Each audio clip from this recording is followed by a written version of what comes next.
And welcome back to Wounded on Sixes.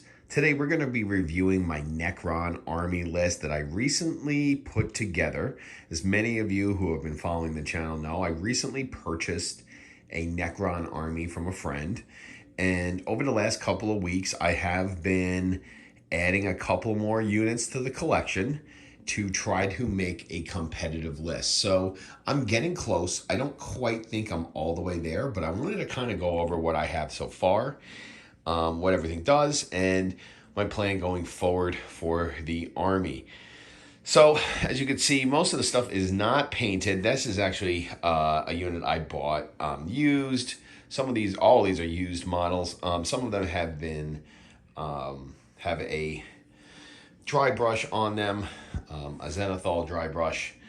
I am going to start painting them soon. I just haven't really figured out my color scheme yet. So let's go over the list, starting with the main infantry unit here, and that's 20 Necron Warriors. Now, Necron Warriors are really cool because they get to re-roll the dice used on their reanimation protocol. So every unit in the army gets to roll D3 wounds at the beginning of the command phase, to regain that many wounds. The Necron Warriors are going to get to re-roll that D3. With them, they're going to have an Overlord with a Resurrection Orb. The Overlord with the Resurrection Orb is going to allow them at the end of any phase to recover D6 wounds and basically activate the reanimation protocols. And then we also have Orikan, and Orikan the Diviner is going to give the unit a 4-up invul. So what we have here is a 20-man brick that can bring back D3 models a turn. For one turn, can bring back D9 models. And then if we combine that with our Canoptek Reanimator here, we can actually add an extra D3 to one of our reanimation protocols, or either reanimation protocol. So we get a bunch of rerolls, a bunch of dice, and we can make this 20-man unit survive for a really long time. Not to mention the 4-up invul is going to basically ignore any kind of heavy AP that's going to be coming into the army and make sure that these guys stay alive. What we're really looking to do with this army, or with this unit, is to kind of just spread them out across the board, use them for board control, make sure parts of the army are kind of hidden behind ruins and stuff like that, so that our opponent is only able to shoot or kill some of the unit while keeping other parts of the unit alive, so that we can always guarantee a reanimate for the 20 warriors that we have here. Moving along, we have a unit of Flayed Ones, and the Flayed Ones are pretty good because they can get critical hits on their melee weapons to a unit below half strength. The problem is that they're really, really fragile. The cool part about them is, though, is that they have infiltrate, so we can start them in the middle of the board and make sure that we're not getting kind of hemmed into our deployment zone there. After that, we have a unit of Deathmarks, and the Deathmarks are cool because they're really good at deep strike and strategic reserve defense. So essentially, if a enemy unit comes on from strategic reserve within 18 inches of them, they get to shoot as if it's their shooting phase. It's a really good unit to keep on your back objective. It's a little pricey to keep on your back objective, but actually a unit of 5 is not too bad. And it's pretty effective at kind of zoning and screening out an area of the board from any kind of reinforcements coming in. We also have a unit of Immortals, and the Immortals kind of work like Tau Breachers in that if they target a unit that's on an objective marker, they get to reroll the wound rolls. It's only a 5-man unit. Good fire support for trying to take like the middle objective or your opponent's objective, if you can get them up the board. Otherwise, they're really just good to kind of hang out around your natural expansion and provide fire support for whatever unit may be defending that.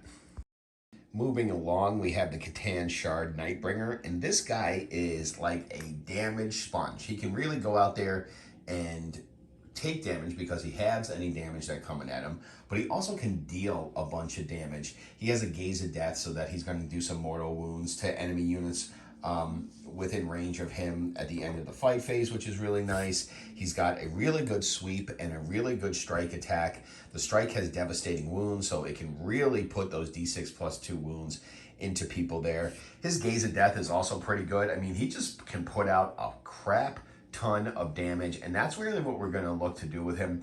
We're going to look to not just throw him out there and let him just get shot off the board, but what we're going to look to do is to set up some really good charges with this unit and the next unit we're going to talk about, which is a Skorpekh Lord and a unit of Skorpekh Destroyers. So the Skorpekh Lord is a beast. I mean, he does mortals on the charge, and he's going to give the unit that he's leading lethal hits. Because he's leading a unit and we're in the Awakened Dynasty, this unit is going to be able to add 1 to the hit roll. So they'll be hitting on 2s with lethal hits, and also they'll be able to re-roll hit rolls of 1 or the full hit roll if they're on the charge, which is really, really nice. Now, the biggest issue that I have with this unit is that the Skorpechs do not have an invul. So we really want to make sure, a lot like with the Nightbringer, that when we're bringing these units into combat, that they are getting to fight first, and that they're going to do as much damage to the unit that they're going into as possible to destroy it, so that they're not taking a lot of wounds back. Because like I said, high AP weapons are going to melt this unit pretty quick, and we don't want that because it's pretty expensive. We want to make sure that this unit is churning through the enemy's lines, and that Skorpekh Destroyer is getting to do mortals on the charge. Next up, we have the Hexmark Destroyer, and this guy's pretty cool. He has lone op, so he's going to be our main scoring piece. We're going to be able to get him into little spaces where he's not going to be able to be targeted, and he's going to perform actions and other things for us. He has some pretty cool abilities, so he gets to Overwatch for free, and he actually hits those Overwatches on 2s, which is really nice. He can also shoot, like it's the shooting phase, if a unit is targeted within 3 inches of him. He only has 18-inch range, so I don't know how often that's going to happen. And we're really not going to be looking to be aggressive with this guy. We're looking to like put him in spots where we're going to be able to score the most amount of secondary points, and his lone op is going to keep him from being targeted. We then have 2 Lokhust heavy destroyers, and these guys are going to have the Gauze Destructors, and that's a pretty decent weapon because it is 1 shot, it's strength 14, but it's flat 6 damage, which is really, really nice.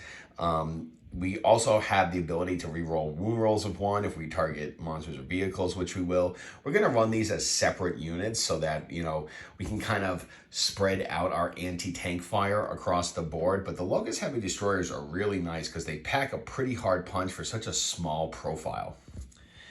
We then have the Canoptek Reanimator, and this guy is mostly going to hang around either our Necrons or our Canoptek Wraith units just to basically throw an extra D3 reanimation dice at them when they do their reanimation protocols.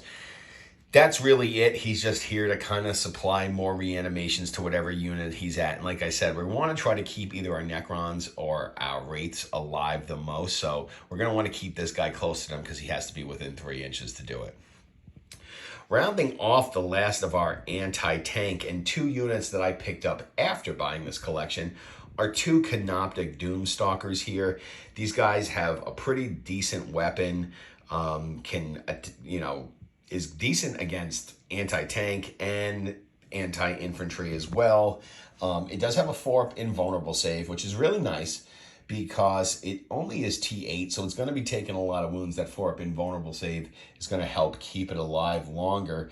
They are a pretty big, tall unit. Going to be hard to hide, but they're pretty slender. So, the profile, while tall vertically, is not wide horizontally, so you should be able to hide them pretty decently. We want to just set these guys up as much as we can and take advantage of the heavy on their weapons so that we will be hitting on 3 with that D6 plus 3 blast weapon. Last but certainly not least, we have a unit of 6 Canoptek Wraiths led by a Technomancer.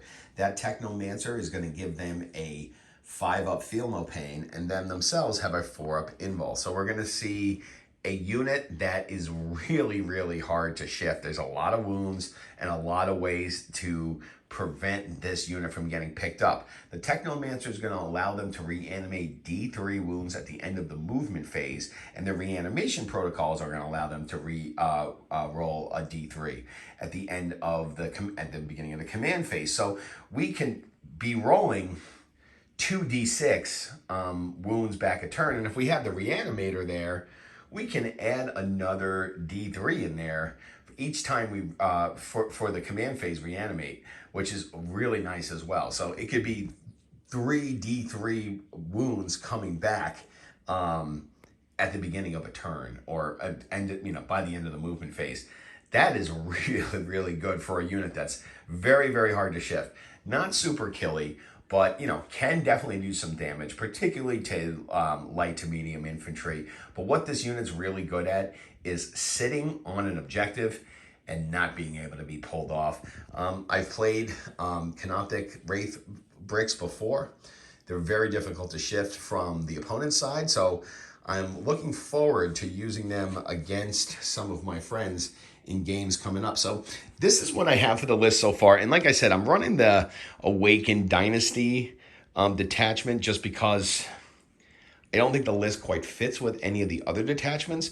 Although I am very interested in the Canoptek Court type list. And as you can see, I've definitely added a lot of my focus in adding to the collection that I bought 2 months ago has been to add Canoptek units like the Wraiths, like the Doomstalker. So, for all my Necron players out there, let me know what you think of the list.